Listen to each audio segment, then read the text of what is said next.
mais ca Nioro ñu ngi lay nuyu mon grand sama kilifa Pape maa ngi lay ziar di la bëggee Pape Sylla di la nuyu ak madame donc ñu ngi leen di bëggee bu wér waxtaan wi nag dee dox du wéy ndax ñu ngi ñëw ci cappaandaw gi alors honorable Sanou ñu bëri dañuy faral di wax naa le niveau du débat dafa wàcc dafa suufee ok ñu gis fan yi ki ñuy wax Thierno Alassane de l'opposition jiite RV di député woo le PM ci débat sur n'importe quel sujet ngir ñu waxtaan waaye à la grande surprise de tout le monde gis nañ ñaari ndaw mu di Ngagne Demba Touré ak ki nga xamante ne moom mooy Jean-Michel Sène ñoom ñoo mujj génn def seen sortie ngir revenir en détail maanaam démonter en toute pièce argument yi nga xamante ni moom la Thierno Alassane avancé te Thierno Alassane woowu leen lu dul nee na ci économie ci emploi waaye rawatina ci yenn secteurs yi nga xamante ni jàpp na ni régime bi da ngeen cee laaj vraiment donc tey noo gisee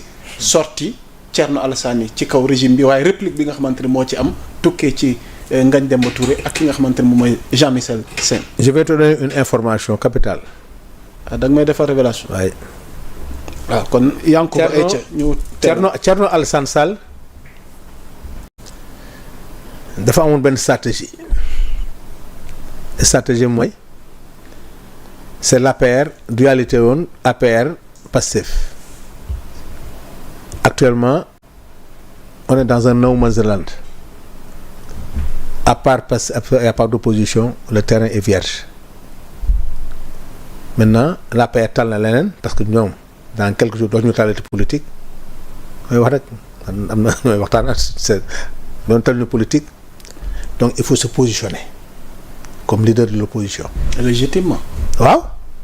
mais il en a le droit. il a le droit parce que Pape Djibril nga taxaw Anta Baba nga feeñ keneen nga feeñ ñu ne ko il faut marquer ta présence être l'opposant de Ousmane Sonko pour joxaat wara stratégie politique ma nangul ko mais nag attention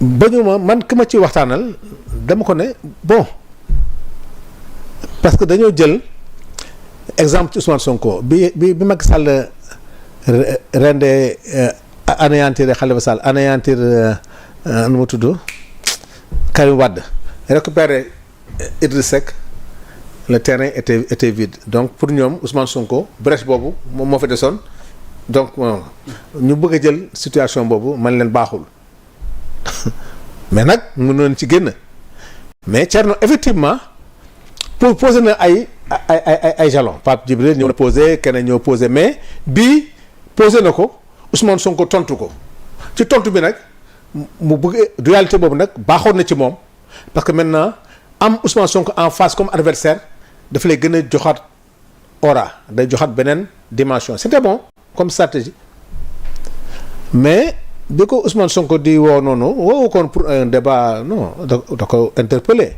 mais moom nag mu jàpp ci woo ko ci débat sachant que débat bi daal mais la presse tout le monde va parler de ce débat donc mu nekk dualité Thierno Alassane Sonko c'est bon guerre c'est de la politique mais nag dafa jël coup après ah oui c'était bien parti pour lui parce que sur le plan médiatique dualité Ousmane def nang mu ngi commencé noyauter l'opposition mu ngi commencé jóg loolu moom stratégie bi mais xale yi ñoo dóor ko benn coup il a reçu un coup le coup c'est quoi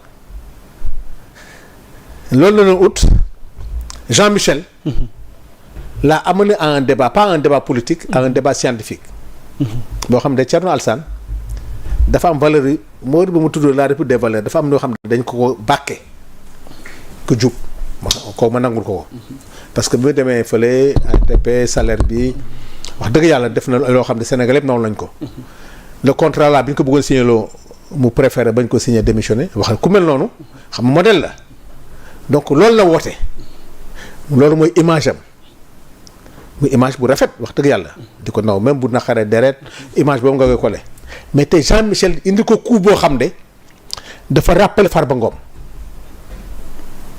kay ne ndeke ne am na fi benn au-delà que loolu ndeke ne am na moom tamit dossier bu ko xale bi génneel xale bi ne ko nag dama bëgg maa ngi yow ñu discuter ci lii ma lay tuumaal te Thierno dama bëgg toujours day woote toujours jub day woote toujours la bonne gouvernance donc bu la Jean-Michel waxee ne am nga fi dossier boo xam ne c'est critique dama bëgg ñu waxtaan ci te yaag Farba Ngom yaag tel yaa def lii yaa def lii yaa def Thierno Alassane est obligé que de répondre maintenant le débat s'est retourné contre lui il faut qu'il se justifie maintenant parce que da nga ko tuumaal te tuumaal bi gis naa ay sorties ñu ne est-ce que kon Farba Ngom li mu ko doon wax naa jël naa jëloo est-ce que du loolu la kon gis nga ku dugg na de gis nga nag il faut savoir donner des coups mais il faut savoir en recevoir te gis nga Ousmane Sonko doy waar xoolal rek lancé bi Thierno demoon ça fait une semaine waaye affaire bu gaaw muy monté mais tey Thierno Alassane est dans une position de pouvoir de devoir répondre de ces accusations là beneen bi Farba Ngom lu muy uti ci ministère boobu bay décaissé nit ñi ay chèques beneen ak leneen lu ma ko wax. Sanu su ma la déggee. ndax ñu ngi ci suñu dernier point. pour tëj waxtaan wi. mooy que ni fan yii ñu jëm kon bu ñu exclure. débat Jean-Michel ak non topp moom mënugul am. waaw mënugul am waaw. fii ni bëgg rek li Sénégalais bëgg. waaw li ko Jean-Michel wax. non Thierno nee na moom Sonko la bëgg wax. non Sonko loolu débat politique la mais attention soo ma waxee man ma jóge fii dem nga ne ma Sanu sama portable kan maa yow fi nekkoon gisuma ko. il faut ma répondre il faut nag ma ñëw leeralal la dëgg loolu dëgg dañ ko tuumaal loo xam ne dañu bëgg xam ne dëgg loolu dëgg est-ce que Farba Ngom loolu mu doon wax ne Thierno Alassane loolu mu ko doon wax ne ko da nga jël est-ce que du loolu la. kat xamul Farba nee na man jël na. yow jël nga te xam nga. Thierno Alassane jël nga te xam nga. xam na léegi nag Jean-Michel gën ñu dossier boo xam de. ci ministère boobu. ci affaire dossier accablant. ou Thierno doit se justifier. Non Thierno obligé avant quelle réplique. Non parce que Sonko tuumaalu ko. C'est quelqu'un qui était dans le même secteur que lui moo ne loolu na fekk kooku nag Thierno il a obligation de répondre pour un homme politique. ok espérons. donc nag moom débat mook Sonko moom nañ ko teg ba ci kanam. mu régler cas am ak Jean-Michel. tu as vu mu leeral ñu parce que moom dañ ko jàpp nag wax dëgg yàlla man de Thierno jusqu'à preuve du contraire. en matière de valeur. dama ko mës a gëm même buy naqare deret buy def na nga yenn comportement yi c'est politique mais man li ma jotoon xam ci moom. li nga xam ne moom la Jean-Michel wax man bi ko Farba waxee keroog. assemblée gars yi nga toog ma ne ko non Farba li mu def baaxul quoi man maa ko doon tooñ ne ko Farba xam naa gars yi des fois rek gars yi aussi am nañ stratégie. des fois connaissant Farba day jékki-jékki rek doon la benn affaire. kan yooyu moom on était habitué. mais quand c'est Jean-Michel qui le dit. qui sort un dossier aussi accablant. wax dëgg yàlla. loolu mooy lii Farba waxoon na Sonko tontu ko rek. jël naa.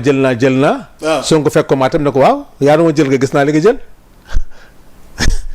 mais dootoo jëlati tu as compris mais léegi nag man daal fi ma bëgg rek mooy. waaw ñu jeexalee foofu wax. Jean-Michel. Thierno Alassane maa ngi koy ñaan rek. am na valeur yu mu yoo xam ne wax dëgg yàlla sénégalais xam nañ ko. xamoon nañ ko ci moom. mais comme que lii Jean-Michel da ko wax te daf ko ci tudd loolu lay wax daf ko ci tudd. mu ñëw rek avant muy wax Sonko que na leeral lii mook Jean-Michel du nekk débat politicien xuloo mais moom que mu leeral que ne loolu ñuy wax Farba fekk ko fa du woon moom wala Macky Sall la wala diw la wala lii moo tax mu expliquer Sénégalais yi comme ça image boobu mu amoon Sénégalais yi. image boobu continue pas. mais son débat avec Sonko moom c'est que ça n'aura pas lieu et ça ne doit même pas avoir lieu. honorable Sanu jërëjëfati.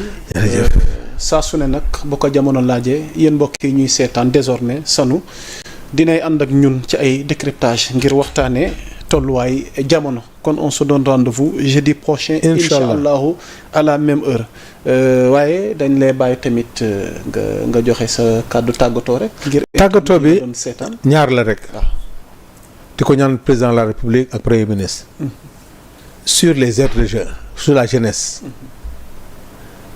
Monsieur le premier ministre monsieur le président de la République monsieur le ministre des sports de l'aménagement urbain njëriñ ñëpp xale Sénégal amatuñu fu ñuy fooye amatuñu fu ñuy defee sport même les écoles amuñu sax fu ñuy defee éducation physique te le peu de terrain yi fi nekk muy Anne Maris nga xam ne parking bi ba tout dernièrement avant-hier terrain Patte d'Oie bi ñu ne benn promoteur immobilier moo fa bëgg a tabax ay kër.